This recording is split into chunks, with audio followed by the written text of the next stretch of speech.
बंधु, अब बात करते हैं आज के गुरु मंत्र की।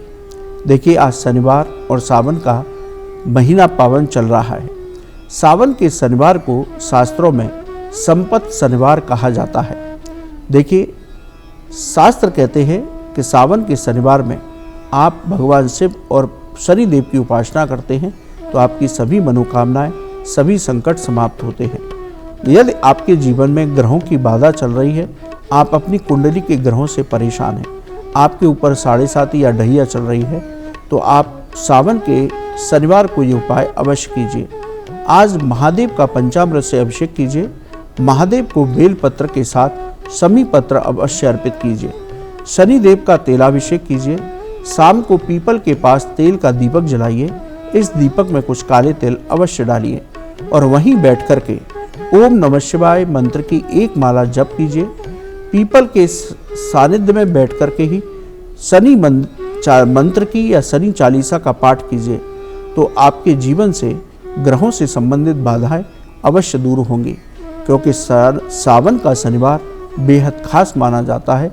इस दिन उपासना करने से शिव और शनि देव की विशेष कृपा प्राप्त होती है। दोनों के अंदर बीच में गुरु और शिष्य का संबंध है, तो आप एक दिन की पूजा से दोनों को प्रसन्न कर सकते हैं। तो ये उपाय अवश्य कीजिए, आपको लाभ की प्राप्ति अवश्य होगी। लेकिन उससे पहले अपने एक दर्शक हैं, उनका प्रश्न लेते हैं।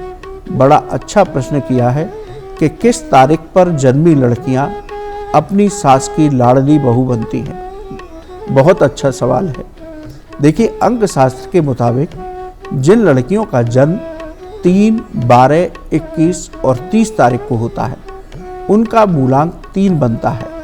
3 अंक देवगुरु बृहस्पति का अंक होता है। 3 अंक वाले लोग सिद्धांतों के पक्के होते हैं और उन्हीं पर चलते हैं। इनका स्वभाव बेहद हंसमुख होता है। ये अपने लोगों का बहुत ध्यान रखते हैं। यही वजह है इन तारीख को जन्मी लड़कियां सास की लाडली बहू बन जाती हैं। 3 अंक वाली लड़कियां बड़ों का सम्मान और उनकी सेवा भी बहुत करती हैं।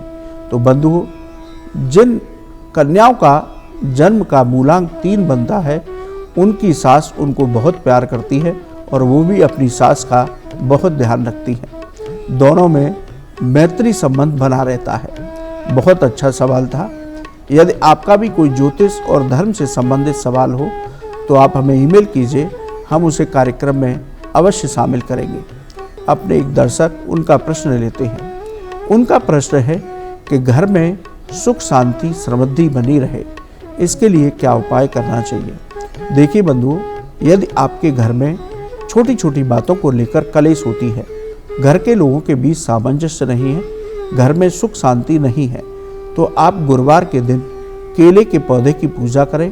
पूजा करने के बाद केले की जड़ को पीले या काले रंग के कपड़े में बांध लें। इस पोटली को अपने घर के मुख्य द्वार पर टांग दें।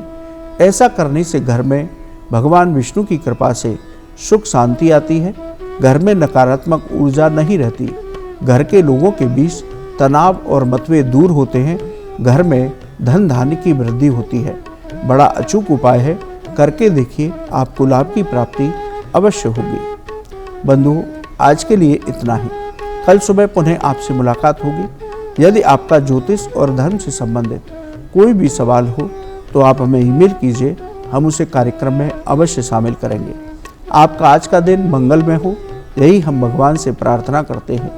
बंधुओं, आप हमारे कार्यक्रम में जुड़े, आपका बहुत बहुत धन्यवाद। राधे राधे।